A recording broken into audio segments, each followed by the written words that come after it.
Hi guys, nandito kami sa Stratosphere. Pupunta kami ngayon na kay Diwata Pares. Yay! Babae ka naman, mapagbukas ang pin. Opo, feeling ko. Morning.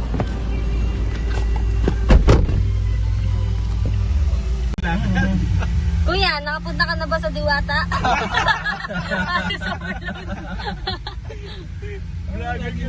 Siguro 3 beses na ako na kayo. Pag nagtitipid, Ano na ulit ko yung rate mo sa Diwata? 6. Sa 1 to 10, 6 siya. Kasi lalo na nung bago-bago ho yun.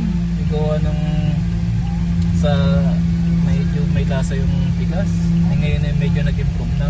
Pagkaraan ng isang Okay na rin po ba yung place? Banan sa paseo. Sa ngayon okay na kasi na siya, wala nang amoy, Banan sa amoy paseo ilog. de Rojas. Amoy dagat pala kasi dati 'di ba sa ilalim siya ng tulay. Ah. Yun. Tapos tutok ka pa sa Pagkaraan ng araw. isang daang metro. Ngayon Gamitin ano ang na daanan talaga. sa kanan upang Sino po ba kumanan sa yung Ayala si Diwata Avenue mismo yung West. pwesto? Kasi parang parehas Kasi parang Kumanan sa Ayala lalo Avenue. ng gilid. yung tunay kasi nga Diretso lang sa Ayala Avenue West. siya Masarap sa Diwata. gayat. Siya talaga ang pinupuntahan na mga tao din siya masarap. Siya pala yung pinuntahan. Hindi naman.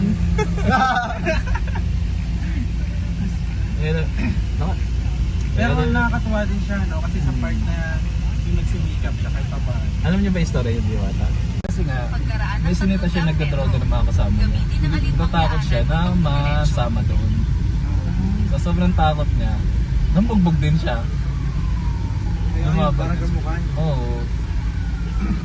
Kasi napanood ko yun si Diwata. Nagulat nga ako, biglang nag-boom yung ano niya eh.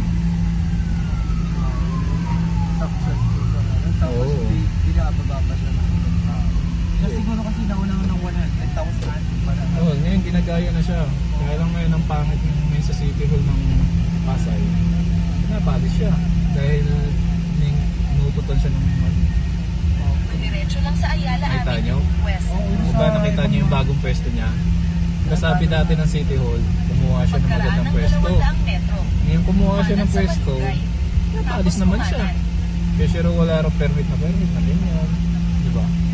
Meron pangit sa Pinoy eh. Kasi pag ikaw yung sikat, lubog. Kita mo ang mga matid tao, imbes na supportahan.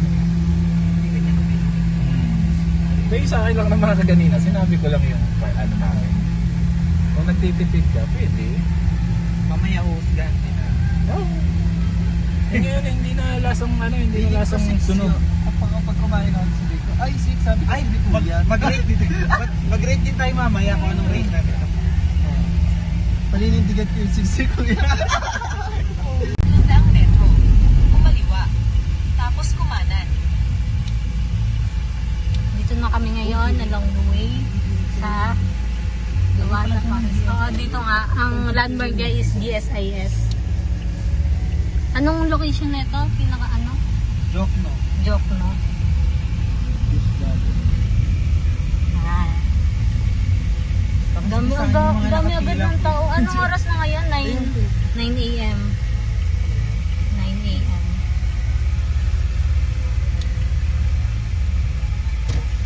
Dami agad tao. Sabi pa naman sa umaga daw madami. Bababa na kami.